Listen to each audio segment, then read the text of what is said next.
is the British government or the British Parliament doing anything to demonstrate that they would be protecting free speech, as they imply in these manifestos? Clearly not, Patrick.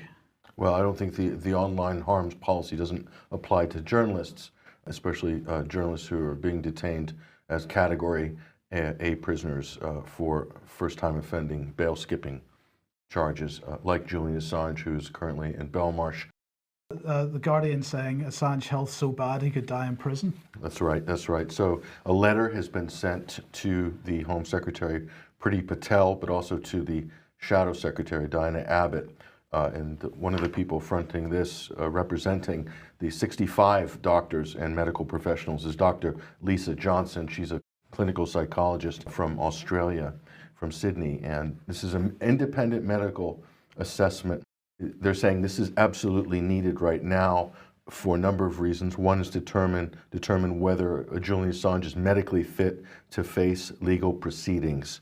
Okay, and the other is because there is a concern that he might die in custody. Let's have a look and see what she had to say then. Well, this is Lissa Johnson here, and she's saying, given the rapid decline in his health in Belmarsh Prison, Julian Assange must immediately be transferred to a university teaching hospital for appropriate and specialized medical care. If the UK government fails to heed doctors' advice by urgently arranging such a transfer on medical grounds, there's a very real possibility that Julian Assange may die. So this is very serious indeed. This isn't just one opinion either.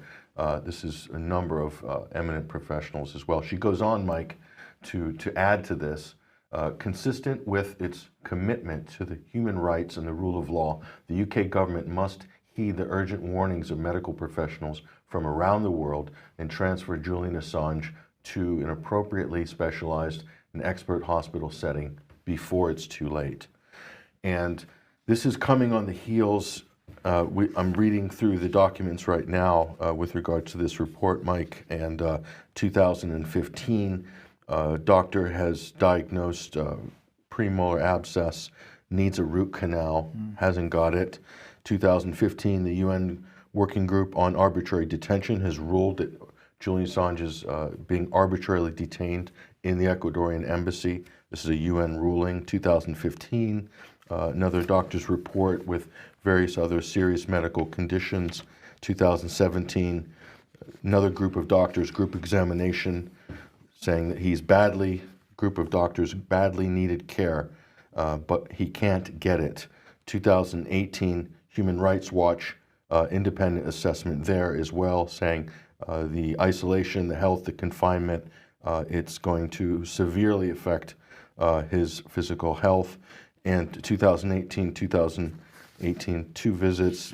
And then, of course, this past year, the UN Special Rapporteur on Torture, Dr. Nils Melzer, has released his report basically saying that psychological and physical conditions.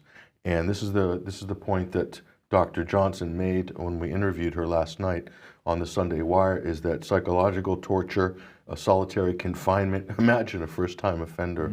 Most people who skip bail don't even go into prison, Mike, according to the Prison Service's own records. So Assange has been more or less detained arbitrarily and in British detention now for going on 9 years. Okay, so that psychological conditions can manifest themselves into physical health problems. This is the point that's being made here, and this is serious.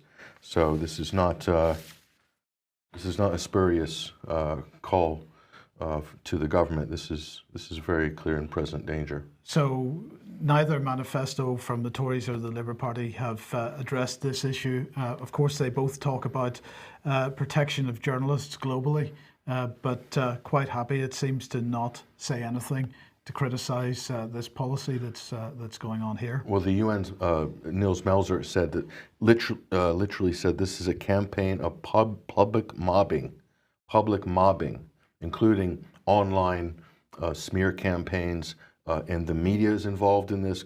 Multiple governments, and a number of other officials and authorities are actually also involved in this.